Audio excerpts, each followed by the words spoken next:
crashed or broken or had a bit of bad luck. They have been racing out there, not always in our view, and they're racing now as they come down this front straight and out to the outside. That's not the way to do it. Benoldi's got this one covered off nicely. Two really hard competitive drivers, very clever drivers, and look at the speed they're going. Mueller alongside, dives to the other side now, and this circuit does not really invite this kind of behaviour. This could change everything, and Alex Mueller has got a lot to prove, but he still must have in the back of his mind that incident in Budapest that will stop him launching the full attack that we know he's capable of. Yep, and effectively Benoldi is racing as well for himself for the third place, which is held in the championship by Xavier Marson. That's why they drafted Marson into this car this weekend, and the more points he can score, the more secure his third position will be. But Alex Mueller is doing everything he knows to take all those points away again.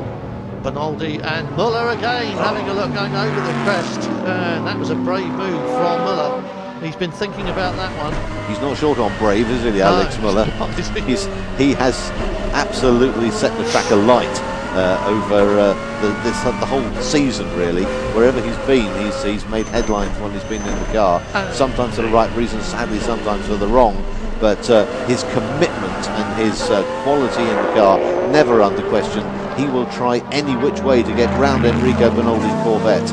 8.5 minutes remaining, and be careful when you watch that onboard. This is not a PlayStation game. They're at it for real, and they're doing it at 200 kilometres an hour around a fabulous swooping circuit. Everybody loves it here, and you're just looking at some of the reasons why we will almost certainly be back here in 2010 with the GT1 World Championship, because this racetrack has provided drama every step of the way.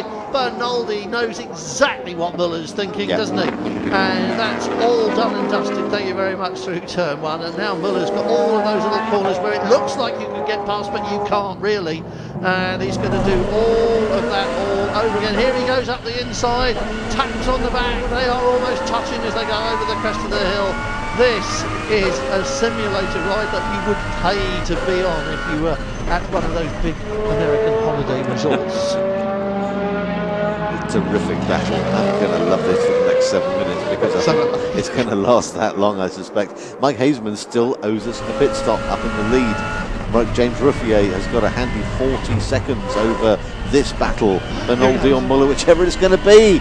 Oh, the only advantage Mueller has, I suspect, is that his Maserati typically has been lighter on the tyres maybe than the Corvette. Oh, nip and tug all the way. Another attempt, another way, but Benoldi knows exactly where to place the Corvette on the track to deny any opportunity as a slower car moves hastily out of the way. It's the GT40 is slowing. They're not moving out of the way, just not moving properly. White flag being given in the background to denote the slower car on the circuit.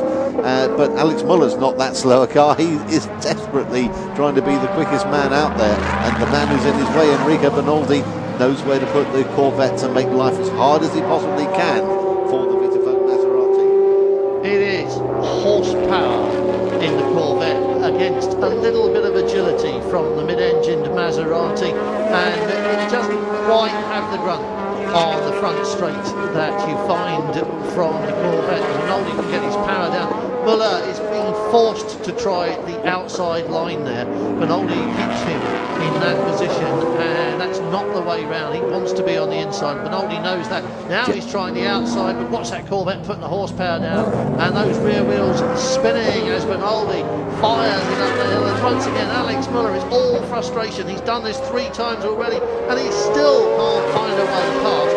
And incidentally, Mike Hazeman still can't find a way into pit lane. In fact, there is Mike Hazeman somewhere in the middle sector of this lap as Mueller draws alongside.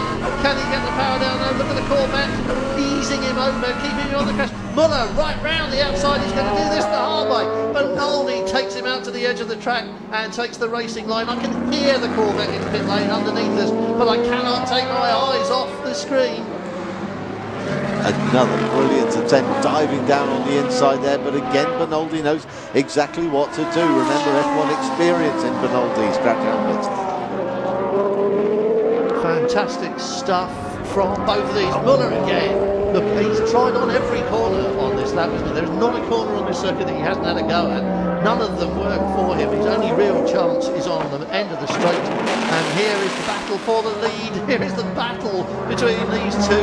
Don't know which one to look at. Hazeman has handed over to Kumpen, and Ruffier now must inherit the lead, and that makes this the battle for second place, as you say, Graham. Yep. And at the moment it's Benoldi second and Mueller third, as they again come out onto the front straight. And again, now what is Mueller going to try? He's thought of everything along here so far, and he's still being eased towards the outside line, and Benoldi's got him sorted before they arrive there, hasn't he? Yep, all Enrico Benoldi needs to remember is that whatever Alex Mueller does, and he will try anything, locking up down the inside there. He's not going to give an inch, is he?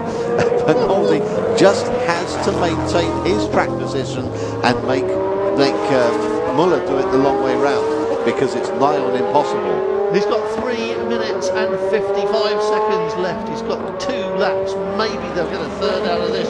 And he's just got to try now, and he is trying now. Mueller alongside going up the hill, and still it hasn't happened for him. Still Benoldi's using that V8 run to pull ahead. Look in the background, you'll see another Maserati coming in to join the fight, but it won't help because he won't be able to get past either, although he could be able to gang up with him, I suppose. But still up the hill, that Mueller is still just touching the back end of that Corvette. Still Benoldi holding his line, holding his nerve, and breaking it as late as he does. They are treading the very edge of the envelope, these two.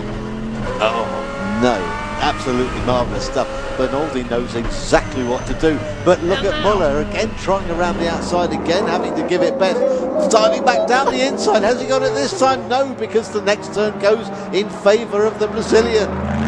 Benoldi still fighting off Mueller. We're down to the last 3 minutes, or we're in the last 3 minutes, and there is a second Maserati close behind. And these two are getting slower because they're doing this, and if they just got on with lapping, they would go faster. Yep, and it's Andrea Bertolini who's towing up on the back of this pairing. Michael Bartel's partner, of course, championship leaders. And again, just look at Benoldi. He holds his line. It's up to Alex Mueller to make the pass, and he can't do it. It's not going to work with this side of the track, but he tries every time to get a run up the hill, and he's always tapping on the back door of the Corvette. And in this corner, he's on the outside, he gets the power down, but there's the Corvette. Now he's courtesy of all that horsepower. The hell he goes. Oh my word, my Meanwhile, word. back at the front of the race, what you can't see, it's Ruffier by 32 seconds from Anthony Kumpen, and they are 18 seconds ahead of this battle. So it's Corvette, Corvette, Corvette at the moment, first, second and third. That's exactly what the Maserati team don't want. Here comes Mueller's pass, he's done it this time. He's on the inside. Which way does the track go? Here goes Benoldi's way. Thank you very much. Fantastic stuff. Now look at this. Look at Bertolini round the outside. Fantastic. Team orders? I don't think so. Those two are racing, and Mueller's coming straight back at Andrea Bertolini and puts him in his place. Get back behind me. Benoldi, Alex Mueller, Andrea Bertolini. There's a championship at stake for Maserati. The one car must finish ahead of the number 2. Here comes Mueller again. He has another stab up the inside. This is just going to go all the way to the front. There are 3 Maseratis lined up behind Enrico Benoldi, and still the Brazilian is fighting them off. He's been electrifying since he came to this championship ground. And what's he done this afternoon? Absolutely breathtaking stuff. As you say, the 3 Maseratis lined up to try and bully Enrico Benoldi into a mistake. I can't see him making one, but Alex Mueller will not be denied if he can find half an inch of free air to get his car squeezed into. He will do it. Here he is again, tucked right up underneath the wing of the Corvette, almost disappearing on the camera shot there. Now he's got the inside line. Now he's made it stick. Now he's done to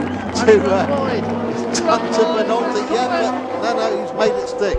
Benoldi can't break back on that. Bertolini having a look as well, but now Benoldi has really got to try and get the bit between the teeth to get that position back. I can't see it happening. Mueller's been the quicker car all afternoon, and